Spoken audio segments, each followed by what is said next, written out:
He's talking about Illaa, the ayah in which Allah subhanahu wa ta'ala says, لِلَّذِينَ يُؤْلُونَ مِن نِسَائِهِمْ تَرَبُّصُ أَرْبَعَةِ أَشْهُرٍ. The ayah is talking about a hukm in which a husband may intend to hurt his wife by saying, I swear to Allah, or I vow not to come near to you. I mean not to fulfill her rights in bed, not to have an intimate relation with her. You see? So Allah subhanahu wa ta'ala says, you have أربعة أشهر, 4 months. فإن فاءوا, if they return, and if they seek forgiveness, and if they resume, and they revoke this vow, then Allah is the of forgiving, the most merciful. If not, then that will resort to divorce in this case. Why? Not to hurt the wife, not to hurt the woman, who doesn't have the immediate power of saying the word divorce, or divorcing her husband. She has to go through the judge or the imam. That doesn't apply to your case. Whoever tells you that because you're traveling abroad, you're working in Qatar, and you don't see your wife for several months, then she will be divorced from you because you're staying for a year or two. No, this is an entirely different case. There are married couples who may not have sexual relations for a year or more. It doesn't mean that they will be automatically divorced.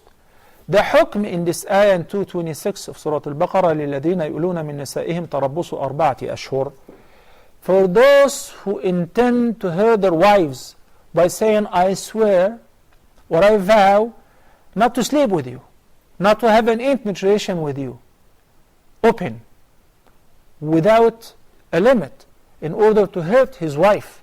So Allah subhanahu wa ta'ala says the maximum period is 4 months. After 4 months, she will be divorced. Okay?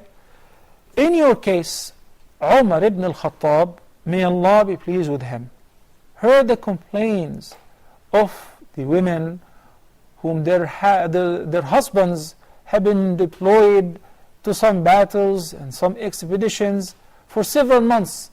So he consulted the Prophet's wife, Hafsa, who was his daughter.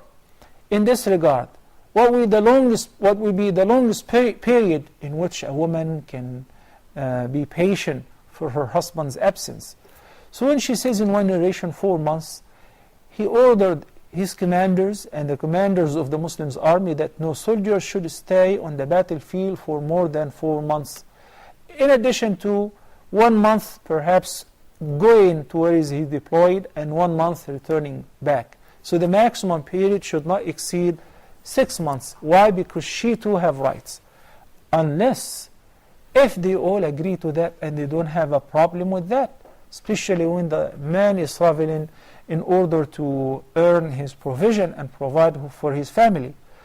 Because sometimes we're speaking while we're sitting in air-conditioned room and we're having plenty of means of provision. We say, no, he shouldn't. In fact, there are many Muslims who live in extremely poor countries, and they have to provide not only for their wives and their children, but brothers and sisters, parents, uncles and aunties. They have a huge family, and they end up falling in the wrong hand, a hand of a so-called sponsor or a kafir, who treats them like slaves and confiscates their passports and would treat them worse than treating animals. Such people, of course, who ask Allah subhanahu wa ta'ala to punish them if they are not to be rightly guided, and have mercy on their fellow Muslims and on the human beings who are like them. May Allah subhanahu wa ta'ala take them out and punish them. So sometimes this person is poor, innocent, powerless, have no control whatsoever. He comes to this country believing that he will be treated as Muslim, and he ended up like a slave.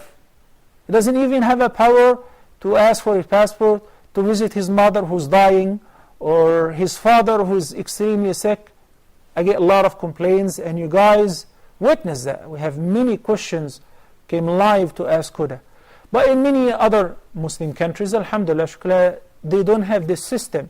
So if you can afford every 4, 5 or 6 months to pay a quick visit, and your employer should also be understanding that you're a human being, you do have rights, and your family do have rights on you, so we would give you a leave, couple weeks every 6 months or so. This is the real application of the Islamic teachings. So if we can reach this agreement, that will be great. I know that many sponsors and many employers, Allah subhanahu wa ta'ala bless them, and they treat their employees or workers very generously, and they give them leaves every couple months and so on. But I'm talking about the vast majority of the sponsors who do not understand the proper teachings of Islam.